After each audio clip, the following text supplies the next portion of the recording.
I always thought the darkness of the countryside was peaceful, a silent companion to my late-night work sessions. But last week, I learned that the shadows out here don't just hide the trees. They hide people who are waiting for a reason to snap. I thought I was the one doing the hunting for a midnight snack, but by 2:30 a.m., I realized I was the prey. There is a small express mart located just off the main road, not very far from my house. In this tiny, isolated town where I live, it is literally the only establishment that stays open 24 hours a day. If I drive like a maniac, which is my standard operating procedure, I can get there in about 20 minutes. For those of you living in crowded cities, that probably sounds like an eternity, but out here in the middle of nowhere, that is basically like having a shop in your own backyard. That my internal clock is completely broken. My sleep habits are a total disaster, so I have ended up at that specific express mart more times than I can count. I like to imagine that I have a very forgettable face and a standard appearance, the kind of person who just blends into the background of life. However, considering how often I show up there in the dead of night, I am fairly certain the graveyard shift employees have me pegged as a regular by now. The events I am about to describe took place just a few days ago, so every terrifying detail is still burned into my brain with perfect clarity. It was well past midnight, and I was deep into a programming marathon on my laptop. My brain usually hits its peak performance and maximum focus somewhere between 9 p.m. and 3 a.m. I was in that zone, that perfect state of flow that every freelancer or night owl lives for. The major downside to these late-night sessions is the way hunger hits you. You can go from feeling totally fine to feeling like your stomach is eating itself in about 5 minutes flat. That is exactly what happened to me, prompting me to save my progress, shut down my computer, and head out to find food at the very reasonable hour of 2 a.m. To give you some context, the path leading to the Express Mart is less of a major highway and more of a glorified back road, meaning it is usually completely deserted at that hour. The trip to the store was quiet and totally normal. I pulled into the parking lot, walked inside, and ordered a toasted sub from the deli section. While the staff worked on my food, I started wandering through the aisles to kill time. Between the massive amount of caffeine I usually consume and my natural restlessness, standing still is almost impossible for me. I was just pacing back and forth near the back of the store when I spotted something truly bizarre. Asterisk right there, positioned directly in front of one of the glass door coolers at the very back, was a man sitting cross-legged on the floor. It was such a weird, out-of-place sight that my brain didn't even process it at first. I walked past, then did a double take, snapping my head back to confirm that I wasn't hallucinating from lack of sleep. I wasn't. There was a literal human being just sitting on the linoleum at the end of the aisle, staring into the refrigerator as if he were studying a religious relic from where I stood. I couldn't see much of him other than his worn-out tin jacket and a pair of faded jeans. My curiosity got the better of me. I felt this intense need to see his face, just to understand what kind of person does something like this. I moved a couple of aisles over, planning to turn the corner quickly, catch a glimpse of his profile, and then disappear back into the snacks before he could notice I was staring. I knew that gawking at people is incredibly rude, so I tried to be as subtle as possible. That I tried to act like I was just browsing the chips, but I clearly failed at being a spy.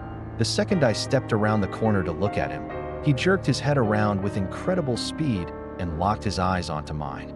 The movement was so sudden and violent that I froze in my tracks. For a moment, I completely forgot why I was even standing in that aisle. Looking at him up close confirmed my worst fears. This guy was not okay. It wasn't just the fact that he was sitting on the floor of a gas station. He was clearly under the influence of something powerful. His eyes were opened unnaturally wide, and his bottom lip was trembling uncontrollably. It looked like a frantic shiver, as if he were freezing to death, despite the fact that the store was actually quite warm and he was wearing a heavy coat. His entire body looked tense and contorted, as if sitting still was a massive physical struggle for him. But the most haunting part was his expression. He wasn't grinning like a maniac, but he wasn't scowling either. He just had this empty, hollow stare that made him look like a walking corpse. The energy in that aisle was absolutely terrifying. After we stared at each other for what felt like an eternity of awkward silence, I finally forced myself to look away and hurried down a different aisle, desperate to get my sub and get out of there. Asterisk, the food wasn't ready yet, so I had to wait by the counter. My heart was racing, and my anxiety was through the roof. I positioned myself at an angle so I could keep an eye on the corner where the stranger had been sitting. I was fully prepared for him to come charging out of the shadows at any second, though I had no idea what I would do if he did. But he stayed out of sight. Finally, the employee called my number. I grabbed my bag and walked out of the store without looking back, thinking the weird encounter was over. However, as I was pulling out of the lot to get back on the road, I saw a flash of movement in my peripheral vision. I glanced toward the building and saw a figure sprinting at full speed from the entrance toward the far side of the parking area. I was already merging onto the road, but the moment I saw that tan jacket, I knew it was him. As I accelerated, I looked in my mirror one last time and saw him leaping into a dark pickup truck. I didn't want to think about why a person in that state of mind would be in such a hurry at 2 a.m. I was just relieved to be away from him. I pushed the pedal down, wanting nothing more than the safety of my own home. After a few miles, the glow of the Express Mart disappeared behind the trees, leaving me in the pitch-black void of the rural landscape. I am used to being the only soul on the road at that hour, which is why I was startled to see a pair of bright headlights appear in my rearview mirror. It became even more alarming when I realized how fast those lights were gaining on me. I was already driving well above the speed limit, yet this vehicle was closing the gap rapidly. My first instinct was that it was a highway patrol officer. I eased off the gas, waiting for the blue and red lights to start flashing and ruin my night. But as the vehicle got closer, I saw the silhouette. It wasn't a police car. It was that truck, the same one from the parking lot. I have never been more certain of anything in my entire life. I slammed my foot onto the floorboards, trying to put some distance between us. The driver behind me started frantically flashing his high beams and laying on the horn. I was panicking. Should I try to outrun him or pull over and hope he just passes? I was in a small sedan, and he was in a heavy pickup. I figured my car was faster, so I tried to floor it. But the faster the needle climbed, the more the pure, raw terror began to set in. It was that sinking feeling you get when you realize you are staring at your own death. By the time I hit 100 miles per hour, every instinct in my body was screaming at me to slow down before I lost control and flipped. I lunged into the other lane, hoping he would just zoom past me. But he mirrored my movement perfectly, staying glued to my bumper. I decided I had to slow down and try to pull onto the shoulder. But the moment I lifted my foot from the accelerator, I felt a massive jolt. The truck had rammed into the back of my car. I white-knuckled the steering wheel to keep from spinning out, realizing that this wasn't just a crazy driver. This person was actively trying to kill me. Everything was a blur of adrenaline and fear. I knew another hit was coming, and at this speed, the next one would send me off a cliff or into a tree. I don't know if it was luck or a sudden burst of survival instinct. But the second I saw him lunge forward for another ram, I yanked the wheel to the left and stomped on the brakes with everything I had. The pickup truck went flying past me. I watched in the mirror as the driver tried to overcorrect, swerving violently back and forth before losing traction entirely. The truck spun out in a cloud of dust and launched off the side of the road into a deep field. Even though my hands were shaking so hard I could barely steer, I didn't stop to help. I forced myself to keep driving, pushing the car as fast as it would go until I reached my house. I bolted inside and dialed the police immediately. I tried my best to explain where the crash happened, though it's hard to give directions in a place with no landmarks. They took my report, and I was more than happy to give it. I know the Express Mart has high-quality security cameras in the lot, so I am confident they will identify him eventually. It has been a week now. I haven't heard any updates from the investigators yet. My car has some significant damage to the rear bumper, but it's fixable. As for why that man chose me, or what was going through his head that night, I have no answer. I just pray to God that our paths never cross again.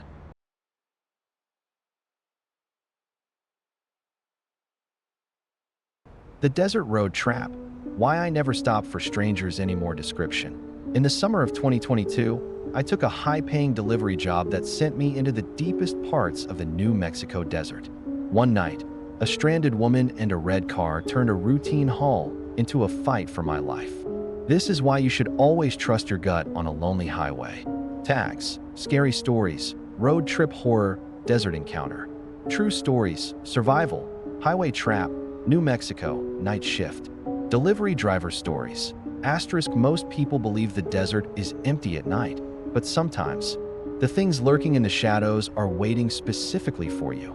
This occurred during the hotter months of 2022. I was 25 at the time, earning a living through a rather peculiar transportation role.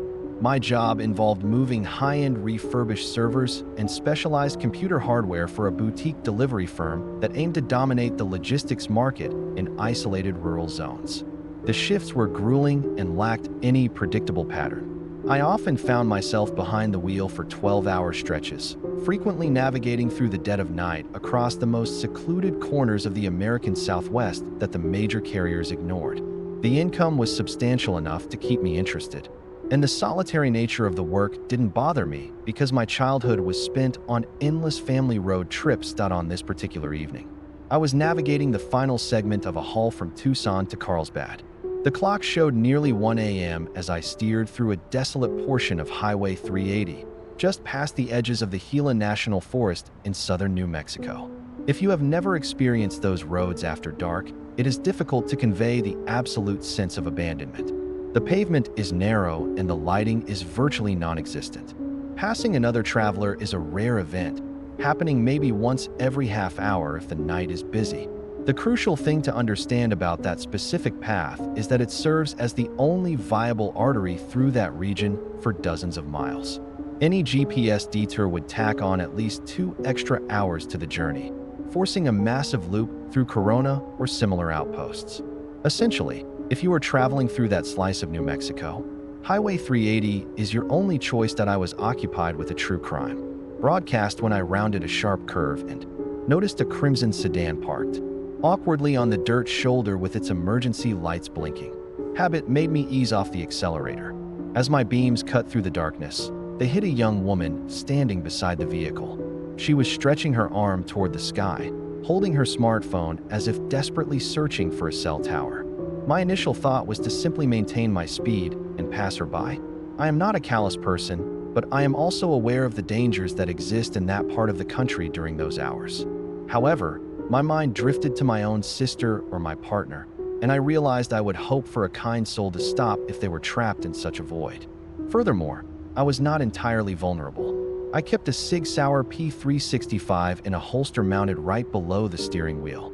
I never officially cleared it with my bosses to carry a firearm, but considering the neighborhoods we serviced, it felt like a mandatory safety measure. I slowed to a crawl and rolled the passenger window down just an inch or two.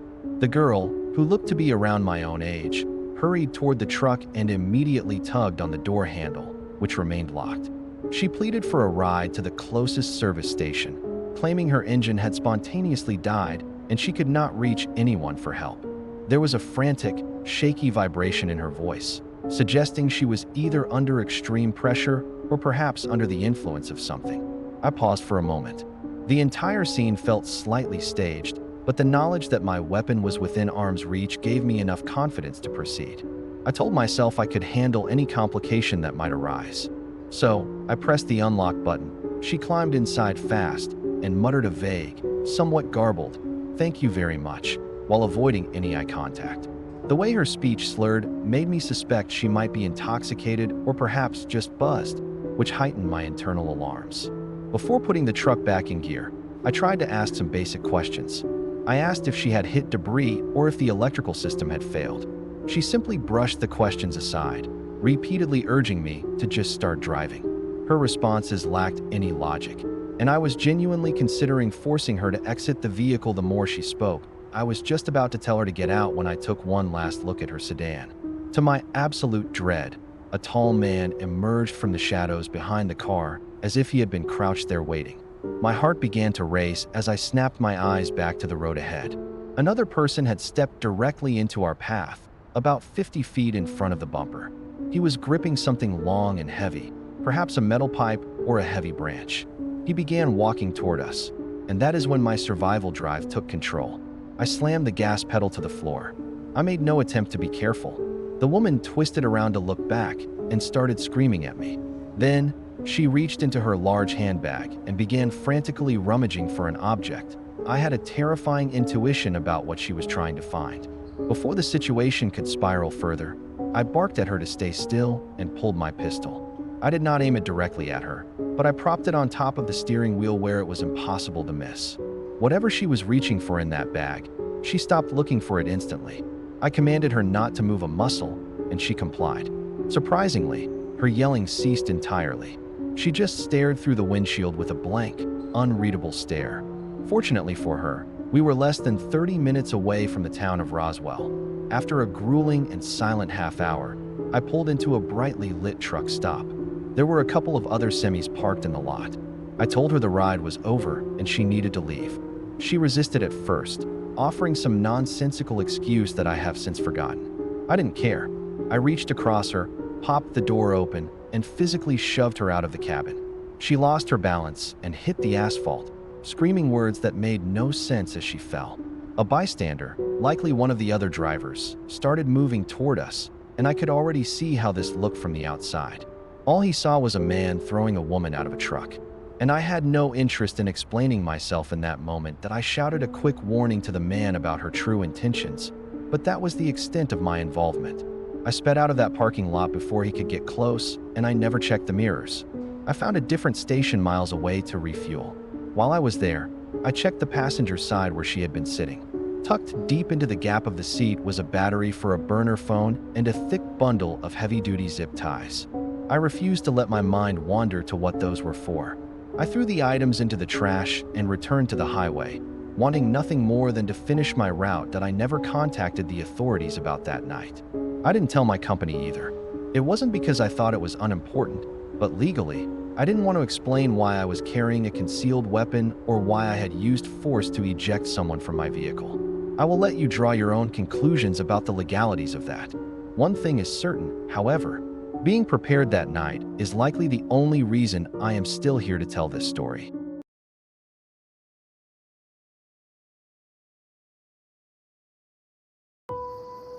Never leave your car without a phone in the middle of nowhere, or you might find yourself trapped in a sick psychological game with a stranger. This happened about 3 years ago during a long road trip. My partner, Mark, and I were traveling across the country, heading from Nevada to North Carolina.